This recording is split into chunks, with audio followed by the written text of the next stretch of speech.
So now we have to introduce our guest for this afternoon, our second guest of the day, and it's poet, performance poet, author, all-round, he is ubiquitous.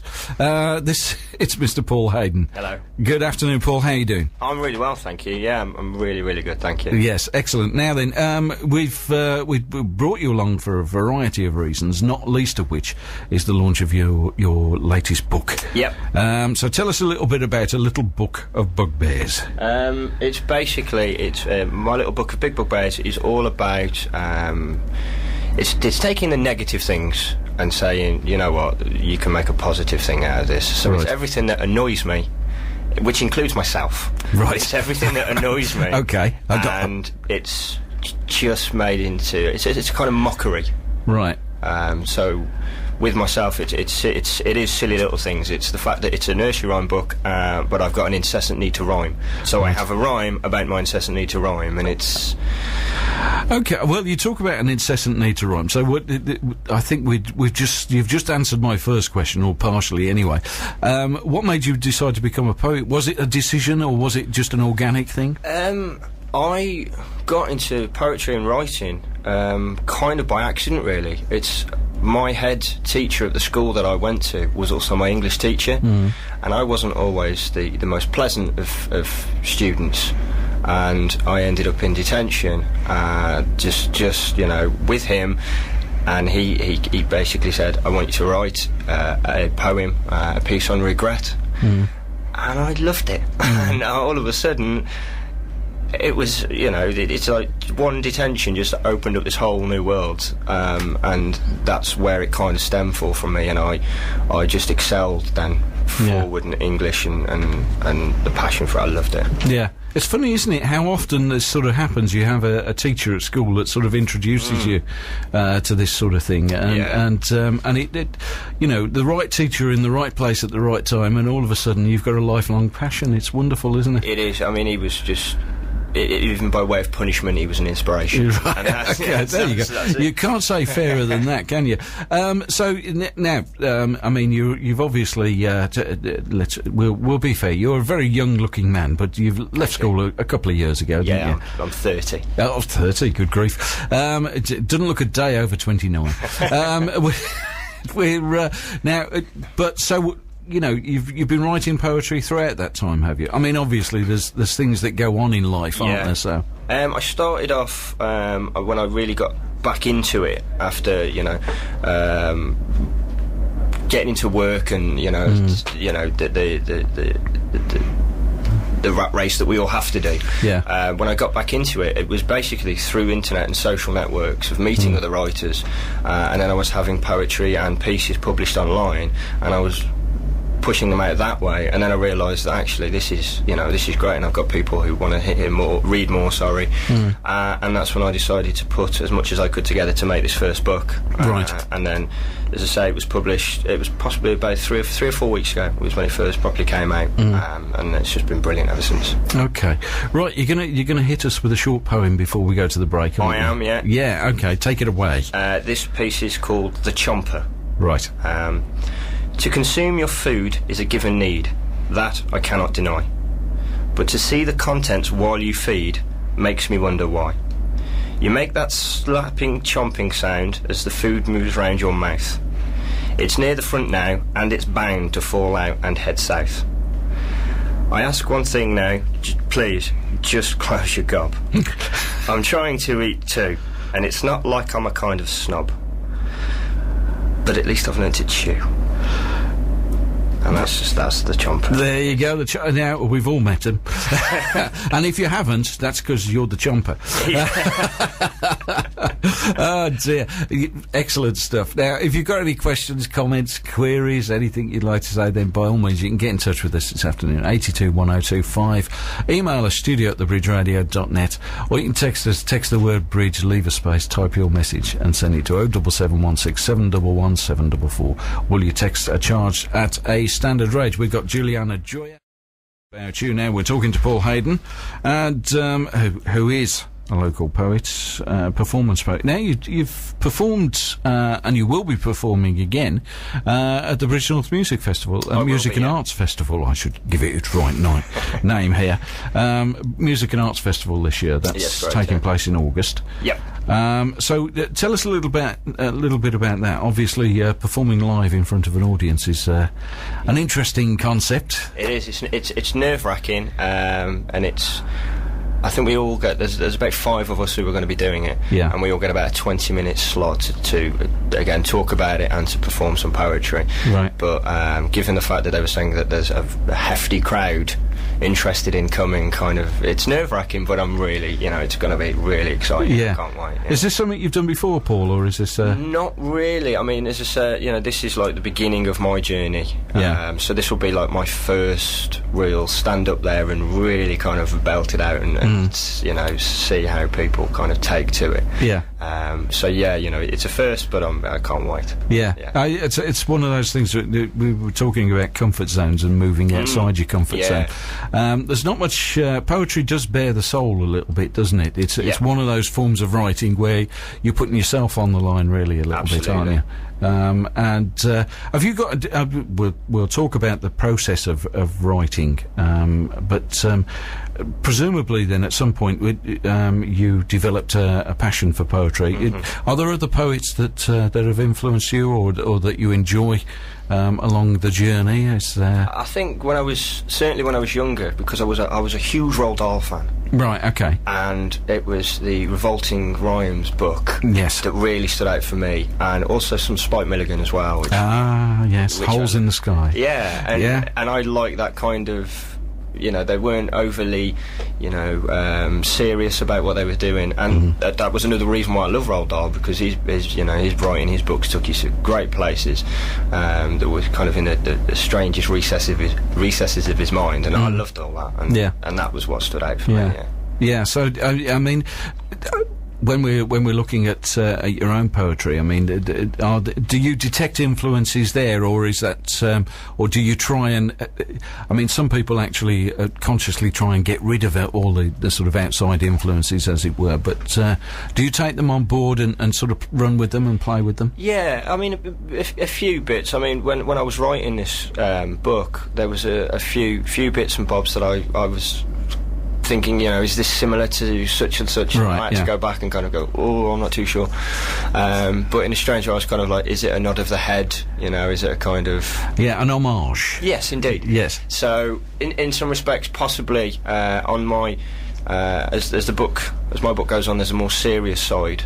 My serious Bugbears. Yeah. So they were just literally from in me. And they were, they were all about things that I think are more moving. Yes. That we should look at. I mean, we've talked about on this show before. We've talked about poetry as I always think it's possibly the purest form of literature, because it's something you feel inside, and it pours straight out of you without. It's a beautiful thing. Yeah. I mean, the process of writing. I mean, do you wake up in the middle of the night with a eureka moment? I have done. And I'm a bit of a night owl as well. I love to write at night. My own little bubble. I drink copious amounts of tea. Yes. And literally, it'll be just as I'm about to switch off my laptop, just as I'm about to go to bed. There is that kind of light bulb moment, and I'm back on there, and I'm there for another hour. Yes. But no, it's I wouldn't have it any other way. It's great. Yes. There is something about I mean, writing it as a process, if you like. It is cathartic, isn't it? It's definitely. You can work out the stresses of the day. Yeah. it has been, this book as well, especially because it's so light-hearted as well, has been very therapeutic. Right. And that's, again, that's one of the beauties of it. Not just reading it, but actually for a lot of writers I know, writing it can, as you say, work out your entire stress of your working week or your day, and you can just go, Yes. and then you feel great. Yeah, that's excellent stuff. Now, you've got another poem for us. Now, Yes. we've had a request. Cliff's been on the phone to ask if you've got any poems about dogs. I do. Right, okay, so this is especially for you, Cliff. This is called I Love Dogs, but sometimes they're stupid. She lay there and began to doze. Her eyelids fell and she twitched her nose. At this point, she heard a sound.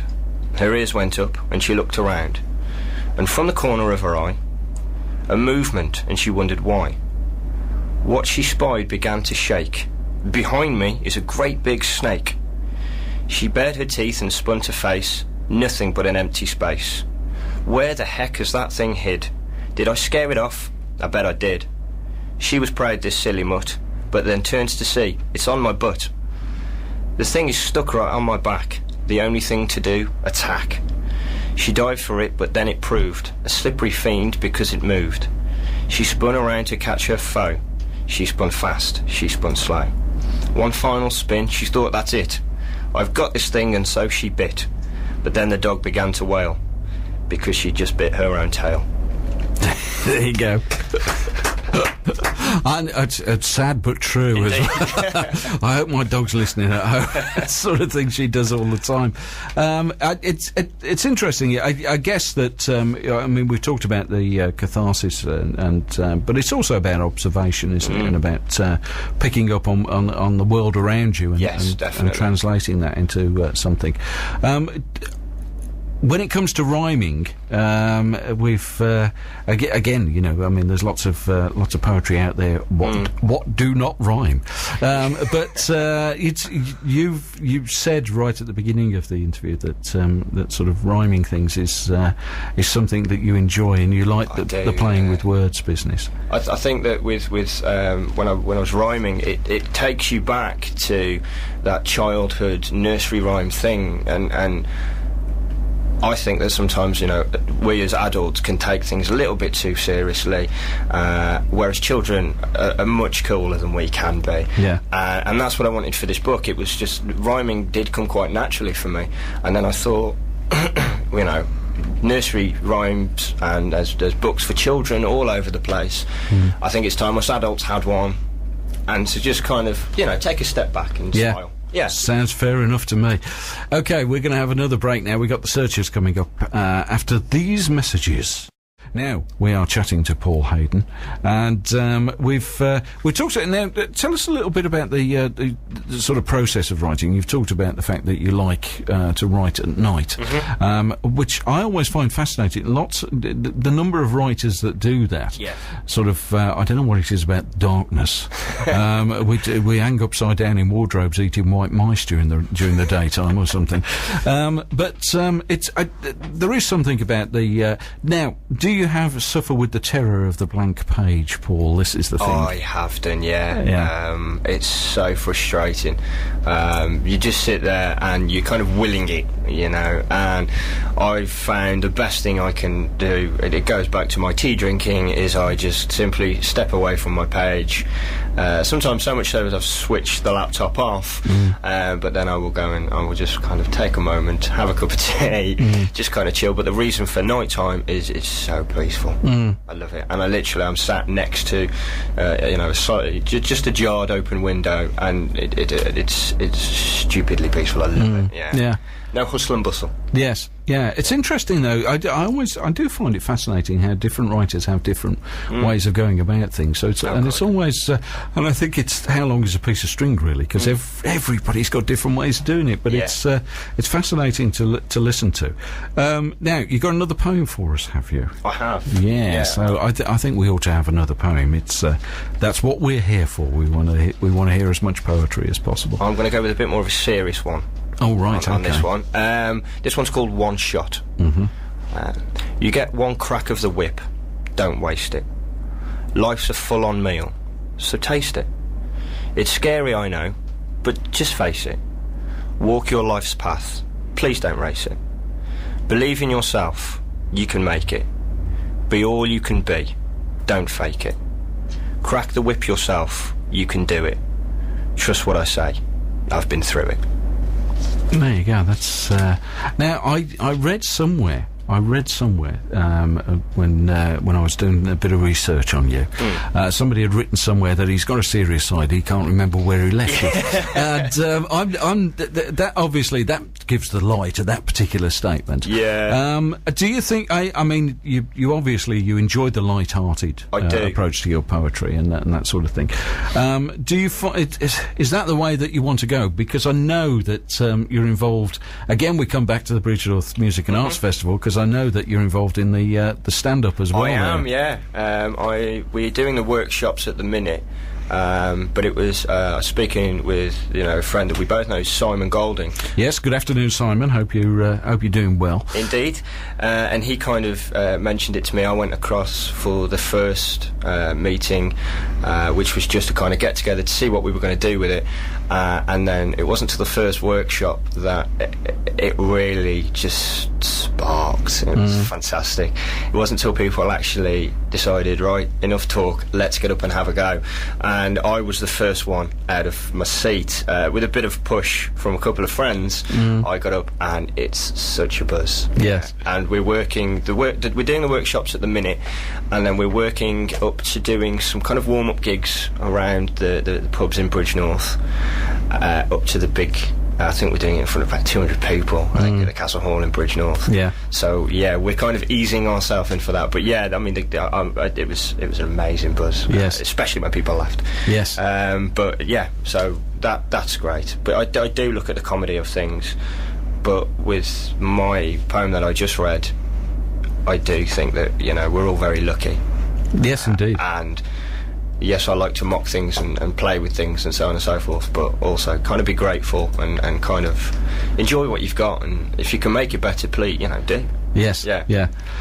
Right, and I think that comes across in your poetry as well. There's a certain joie de vivre there, I think, and we certainly we've enjoyed listening to your poems this afternoon. Thank you very much for having me. I think we wish you all the very best with the book. Now, if people want to get hold of a copy of the book, how do they go about it? What's the best way? The best way is it is on Amazon. Yeah. So it's on Amazon.com. I'm working on getting it onto Amazon.co.uk. Yes. At the minute, but it's on Amazon.com, or just simply go to Google. I know it's a bit of a mouthful of a title, but just type in My Little Book of Big Bugbears, and I should pop up. Right. Okay. What we'll do is we'll put a link on the afternoon show page. So if anybody is looking to get a copy of the book, and we would advise you so to do, because it's a little cracker. Thank you. And if you can get yourself onto the afternoon show page, and we'll put a link onto the site so that you can just click on that link, and it will take you to where you need to go to get yourself a copy. Paul, thank you very much for coming in this afternoon. Thank you for joining us with your poems, and we wish you all the very best, not only with that but also with your stand-up career. Thank you. And look forward to getting along and joining you on that night and seeing how you go with it. Oh, fingers crossed. So right, that's Paul Hayden, and we wish him all the very best. We're going to have a short break, and we'll